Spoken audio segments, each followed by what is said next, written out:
ओम श्री लक्ष्मी नारायण जी नमः। कल वाले अध्याय का बाकी हिस्सा 53वें अध्याय का। परमेश्वर की दया से रुक्मिणी का विवाह मुरली मनोहर के साथ और श्याम व बलराम दोनों भाइयों की जोड़ी चिरंजीवी रहे। हे राजन, जब 4 घड़ी दिन रहा तब राम व कृष्ण रथ पर बैठकर कुंडिनपुर की शोभा देखने निकले। जिस गली व बाजार के चौराहे पर उनकी सवारी पहुंची थी, वहाँ के सब स्त्री पुरुष अपने अपने खिड़की व दौरों पर से दोनों भाइयों पर पुष्प आदि बरसाकर आपस में यूँ कहते थे। नीलांबर ओढ़े बलराम, पीतांबर पहने घनश्याम, कुंडल चपल मुकुट सिर धरे, कमल नयन माधव मन हरे।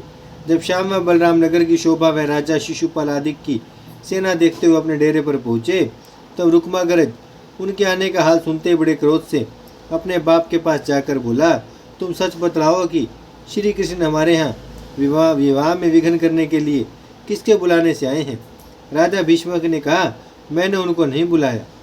तब वह जनवासी में जाकर शिशुपाल व जरासंध से बोला कि कुंडिनपुर में श्याम व बलराम भी आए हैं, सो तुम अपने सेनापति से कह दो कि सावधान रहें। उन दोनों भाइयों का नाम सुनते ही राजा शिशुपाल मारे डर के चित्रकारी सा चुपचाप रहकर कुछ नहीं बोला। पर जरासंध ने रुकम से कहा कि सुनो मित्र, इन्हीं दोनों भाइयों ने राजा कंस आदि बड़े बड़े शूरवीरों को सहज में मार लिया था। यहाँ जो आए हैं तो अवश्य कुछ उपद्रव करेंगे। इन्हें तुम बालक मत समझो, यह बड़े प्रतापी हैं, आज तक किसी से नहीं हारे। 17 बार मेरा 23 क्षोणी दल इन दोनों भाइयों ने लड़कर मार डाला। अब 18वीं बार मैं सेना लेकर इन पर चढ़ा, तब ये दोनों भाई बिना लड़े मेरे सामने से भागकर पर्वत पर चढ़ गए। जब मैंने उस पहाड़ के चारों राग लगवा दी, तब वहां से कूदकर द्वारका में जा बसे। इनको काहू भेद न पायो, करण उपद्रव यहाँ भी आयो। यह है छली महाबल करे, काहू को नहीं जानो परे। इसलिए अब कोई ऐसा उपाय करना चाहिए कि हम लोगों की लाज रहे। यह बात सुनकर रुक्मागरज अभिमान से बोला कि श्याम व बलराम क्या वस्तु हैं जिनसे तुम इतना डरते हो। मैं उनको अच्छी तरह जानता हूँ। वृंदावन में नाच गाकर गोवें चराया करते थे। वे ग्वार बालक युद्ध का हाल क्या जाने। तुम किसी बात की चिंता मत करो, कृष्ण बलराम को यदुवंशियों समेत हम अकेले हटा देंगे। हे राजन, उस दिन रुकम इस तरह उन्हें बोध देकर अपने घर चला आया और शिशुपाल व जरासंध ने आपस में अनेक उपाय विचार कर बड़ी चिंता से वह रात काटी। प्रात समय वह दोनों इधर बरात निकालने की तैयारी करने लगे और उधर राजा भीष्मक के यहाँ मंगलाचार व विवाह का उद्योग होने लगा। जाति भाइयों की स्त्रियों ने रुक्मिणी को उत्तम उत्तम भूषण व वस्त्र पहनाकर दुल्हनों के समान सजाया। जब 4 घड़ी बीत दिन रहे, बहुत सी ब्राह्मणी जो रोज मौन व्रत रखे थी रुक्मिणी को 1000 सहेलियों समेत साथ लेकर गाती बजाती देवी पूजा करने चली। तब राजा शिशुपाल ने यह समाचार सुनकर इस डर से कि कदाचित मोहन प्यारे रुक्मिणी को बरजोरी उठाना ले जावे, 50,000 शूरवीर उनकी रक्षा करने के लिए संग कर दिए। वे लोग अनेक तरह के शस्त्र लेकर राजकुमारी के साथ चले। उस समय रुक्मिणी सहेलियों के झुंड में धीरे धीरे हंसरूपी चाल चलती हुई कैसी सुंदर मालूम होती थी, जैसे चंद्रमा तारों में शोभा देता है।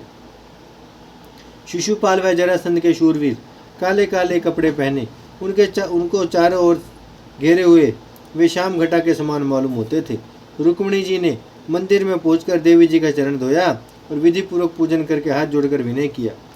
बाला पंते करत हो, बहु विधान ते सेव, जो तुम साची गोरी हो, मन मानत फल देव। यह वचन सुनते ही दूसरी स्त्रियों ने भी जो उसके साथ में थी हाथ जोड़कर कहा, हे अंबिके। यह वचन सुनते ही दूसरी स्त्रियों ने भी जो उसके साथ में थी हाथ जोड़कर कहा, हे अंबिके, ऐसी कृपा करो कि राज दुलारी का मनोरथ पूर्ण हो। पूजा और परिक्रमा करके ब्राह्मणों को भोजन कराने के उपरांत वह चंद्रमुखी मंदिर से बाहर निकली। वादिन रुक्मिणी प्रात ते धरे हति व्रत मौन, पूजा करी छवि सो चली, बरणी सके कवि कौन। हे राजन, जिस समय वह महासुंदरी श्याम मिलन की आशा लगाए गज रूपी चाल से धीरे धीरे सैलियों समेत राज मंदिर पर आने लगी, उस समय श्री कृष्ण चंदनकंद भी तीनों लोकों की सुंदरता धारण किए अकेले रथ पर बैठे हुए वहां पहुंचे। पूजी गोरी जब ही चली, एक कहत अकुलाए, सुन प्यारी आए हरि, देख ध्वजा फहराए। यह वचन सुनते जैसे राजकुमारी ने घूंघट उठाकर मुस्कुराती हुई रथ की ओर देखा, वैसे ही सब शूरवीर रखवारी करने वाले वे तिरछी चितवन में मंद मुस्कान देखते ही ऐसे अचेत हो गए कि उनके शस्त्र हाथ से गिर पड़े। उसी समय वृंदावन विहारी ने अपना रथ सखियों के झुंड में ले जाकर रुक्मिणी के पास खड़ा कर दिया। जैसे राजकुमारी ने लजाती हुई हाथ बढ़ाया, मोहन प्यारे से मिलना चाहा, वैसे ही श्याम सुंदर ने बाएं हाथ से रुक्मिणी का हाथ पकड़कर अपने रथ पर बैठा लिया और शंख बजाकर वहां से अपना रथ हाँका। कापत गात सकुच मन भारी, छाड़ी सबे हरि संग सिधारी, जो बैरागी छाड़े गे कृष्ण चरण से करे स्नेह। इतनी कथा सुनाकर सुखदेव जी बोले, परीक्षित, रुक्मिणी अपने व्रत व पूजा का फल पाकर पिछला सब सोच भूल गई। राजा जरासंध व शिशुपाल के शीरों से कुछ नहीं बन पड़ा। श्री कृष्ण जी इस तरह उन लोगों के बीच में से रुक्मिणी को लेकर चले गए जिस तरह सिंह सिहारों के गोल में से अपना हार लेकर निर्भय चला जाता है।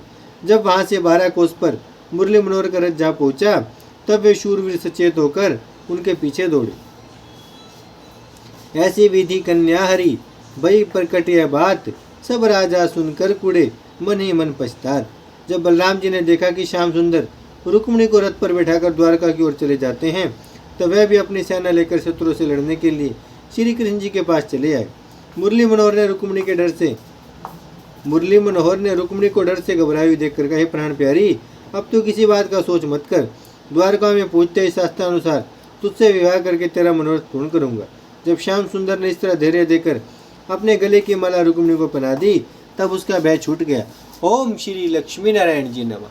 भजमन नारायण नारायण नारायण, श्रीमन नारायण नारायण नारायण, लक्ष्मी नारायण नारायण नारायण, सत्य नारायण नारायण नारायण, भजमन नारायण श्रीमन नारायण, लक्ष्मी नारायण सत्य नारायण, भजमन नारायण नारायण नारायण।